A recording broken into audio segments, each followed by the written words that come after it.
How's it going guys, Kris here, taking a look at more of those Starfield alien creatures, and in today's guide we're going to be visiting the Olympus and Ceti systems, both level 10 systems with quite a few different kinds of fauna for us to check out.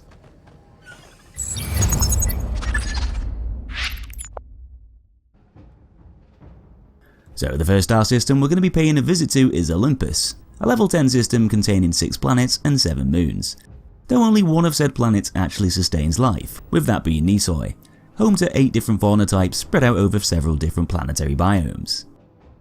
One of the planet's more peaceful creatures, found all over the savanna areas, is essentially a huge lizard with a long snout and rough skin, having a similar sort of appearance to a monitor lizard or even a Komodo dragon, with it being the same sort of size.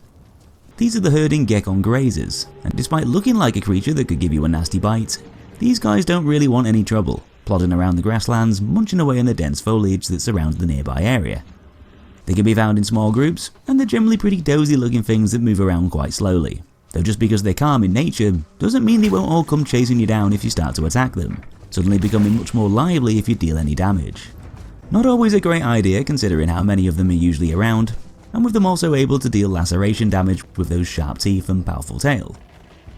One of the planet's smallest alien life forms is a really wacky looking thing called the Millie Whale Filterer.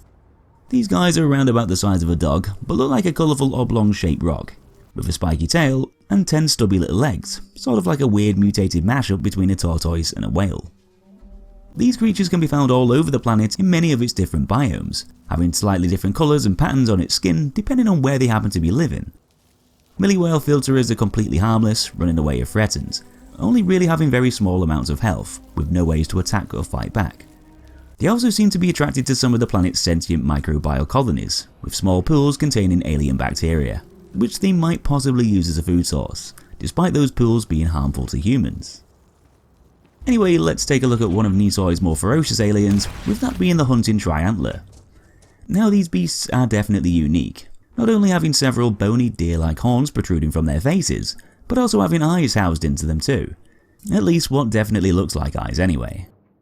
They've got a mammalian body structure with a craggy spine and clubbed tail, also having bones sticking out from it, with the rest of its body having furry, leathery properties to it, making the triantler very different to quite a lot of the other creatures you'll be used to spotting all over Starfield's worlds. The creatures themselves are usually solitary, choosing to hunt over the planet's savanna biomes, and they're also pretty effective at doing so too, being quite fast and nimble. Also having all those bony antlers and tail spikes to use against their prey, being able to resist energy damage along with physical damage too. If you run into one of these creatures, chances are it's probably going to add you to its hit list, being very territorial and eager to attack pretty much anything that moves.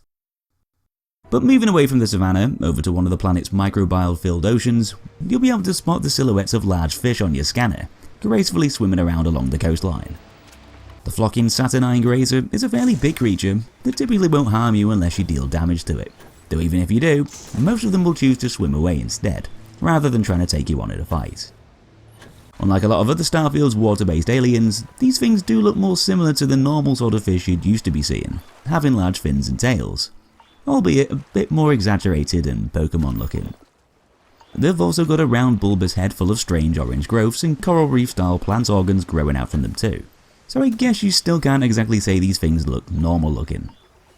The water they swim in is generally more dangerous than the creature itself, unless of course it decides to glitch out and appear on one of the shorelines, that is, which at least gives us a better view of what the creature really looks like outside of that nasty water.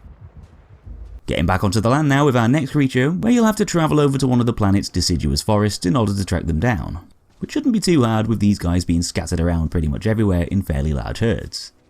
The creature in question is the flocking Vuvuzelis grazer, an alien with a name as wacky as its appearance, being a quadrupedal thing with a face made up of large horns, and a bug-like abdomen jutting out from its back. Thankfully, the Vuvuzelis grazer isn't going to harm you, even though it could potentially be dangerous, having attacks with staggering power. They'll instead just wander around the forests, feasting on the land's plant life, while generally having similar sort of characteristics to other typical horned creatures like deer or antelope. Though should anything choose to threaten them, they'll be able to resist physical and energy damage due to their thick armoured skin, which might just come in handy against the next creature which likes to hunt these aliens down within the same forested biomes. This is of course the hunting Vectorback, which sort of looks like a moray eel that somehow managed to sprout a pair of legs, grow a big chunky shell on its back, and gain an appetite to go and terrorize the rest of the planet's native fauna, or at least the ones in the same biome, that is. They're considered to be defensive creatures, but tend to enjoy chasing you down nevertheless, running around thinking they're some sort of velociraptor, preying on those poor vuvuzelous grazers whenever they get a chance. An interesting fact about the Vectorback though is that they've not all got the same markings, with some of them having some fancy zebra stripes, and others having a lot less fancy greeny muddy skin instead, with a bunch of yellow dots running down their tails. They're not exactly the fastest creatures around, easily being outrun should they decide to attack, though they're still pretty common things to encounter, choosing to fight in most situations. If you venture away from those forests and over to one of Nesoi's other biomes like the sandy deserts, we'll be able to find the herding Hippodon scavenger, plodding around in large groups. These things look very similar to the elk Krangan over on the planet of Aquila, having those Y-shaped platypus-style beaks, though they're much smaller creatures in size and a lot less aggressive too. Not to mention that they're also speedy little things that like dashing around all over the place. The Hippodon scavenger isn't prone to attacking, typically choosing to run away if you start smacking them around and firing off those weapons, probably due to them being on the shorter side. Though they do have a ranged mouth attack, which I guess they could use as a last resort means to fend off an enemy. Though something that likes to prey on the Hippodon scavenger is arguably one of the planet's most menacing life forms, with that being the hunting twistfin. A big dinosaur looking thing with scaly skin, razor sharp teeth and claws, a weird mushroom thing popping out from its face, and strange coral reef looking plates wrapping around its entire body, running right the way down to its tail. Now these things might look super aggressive, but they're only going to come charging if you get too close for comfort, usually choosing to try and fend you off by roaring at you instead. Unfortunately for the Hippodon scavenger, they're also found in the same environments, with them being a nice little snack for the twistfin as they roam around the mountains and deserts. These creatures are still prone to attacking humans though, as you'd probably expect, and they've got a fairly high health pool and some potentially deadly attacks, even able to spit out some gross bile-like liquid at you if you happen to be out of reach of those claw swipes, lunges and tail whips. So that's the Olympus system done, but there's plenty more alien creatures in the Ceti system, which is another level 10 one with a bunch of planets and moons, though only 2 of them happen to have any fauna on them. Let's start off with Ceti II, home to 4 different alien life forms. One of the planet's more common creatures can be found pretty easily due to them being grouped up in large numbers, and due to them being so bloody tall. These are the herding bone-maned grazers, which have a bit of a mammalian structure, kind of being like a weird blend between a bunch of familiar creatures, with a sort of jaguar-esque body, giraffe-like neck, and a bit of a funny looking bear face. Of course, these guys also have a lot of other things to make them very different to your average Earth animal, with dark purple stripy skin, along with some strange crests covered in holes, running down their backs and legs. I guess this could be where it gets its name from, with that neck crest possibly comprising of bone material, but nevertheless, these guys prefer to chill out in groups and can be found wandering around the planet's hills. They also won't appreciate you getting too close either, often getting triggered, causing them to attack, typically being backed up by the rest of the herd as they try and force you away. Never a good thing. Another less common creature found wandering around those hills is a really funky one called the eggback herbivore. Definitely up there as one of the weirdest looking in this guide.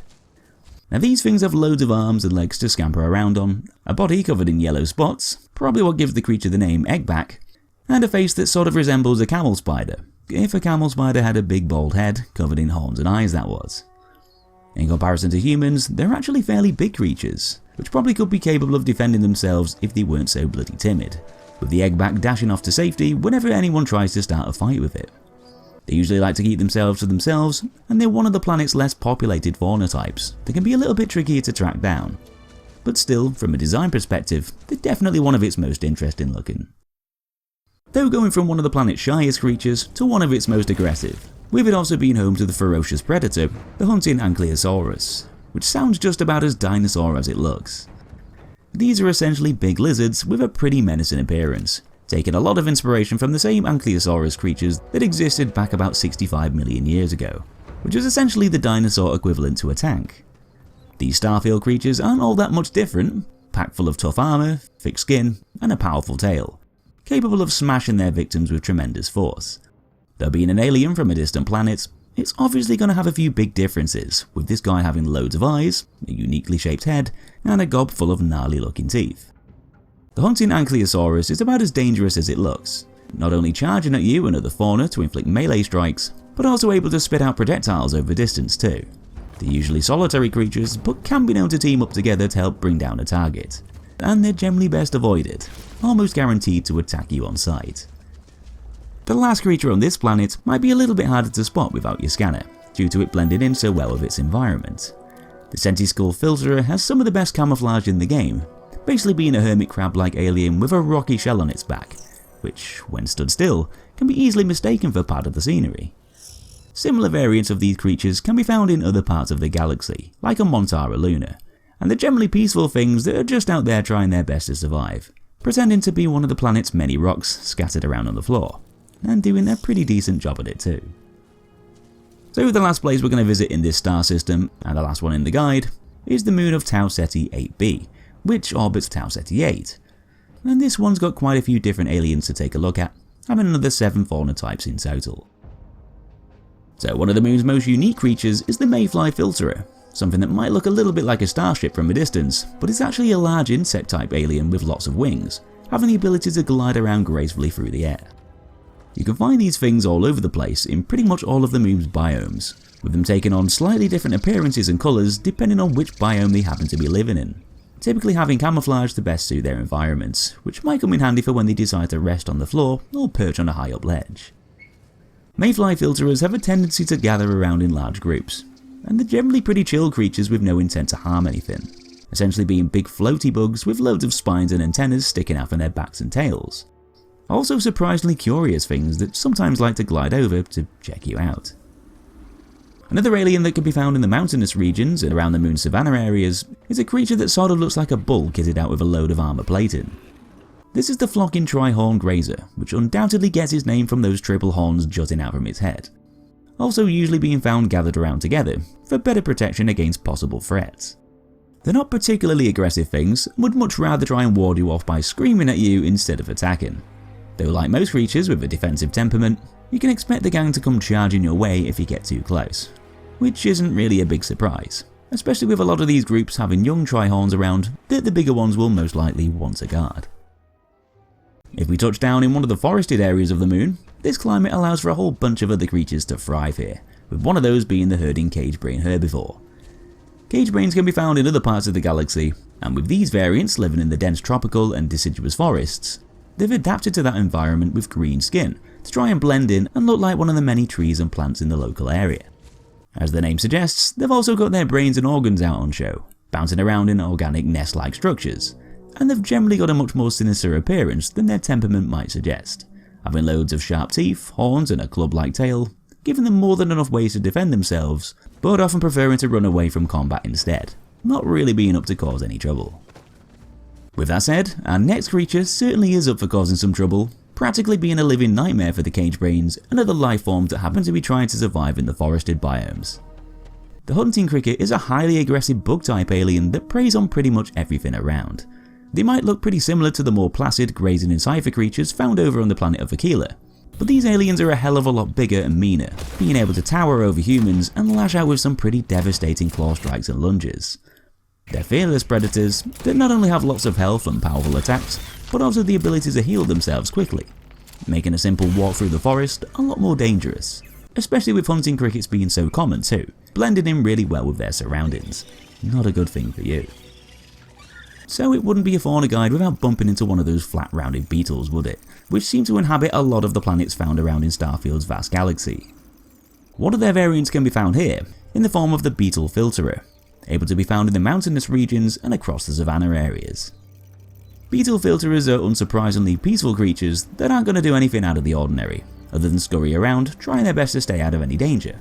Though I will say that these beetles do seem to have a slightly different colour gradient to some of the others, with them having a brown head and a sort of light reddish coloured back, probably due to the moon's climate. The Ankylosaurus is a common creature on Tau Ceti planets, and there's a good chance you'll run into the pack variants here, if you wander around the moon's savanna plains and mountains. When it comes to appearance, these guys are practically identical to the hunting variants we checked out earlier on Tau Ceti II, though they've got a few slight differences to their characteristics, opting to stick around in groups more so than the others, also being slightly less prone to attacking straight away. Get too close to the pack though, and those Ankylosaurus aren't exactly going to be too happy, but they're more likely to come dashing your way, using a lot of fast and brutal attacks. Though at least these variants can't spit over range. So I guess you could always just do the Obi-Wan trick and get some high ground. One more alien you'll find scampering around low to the floor.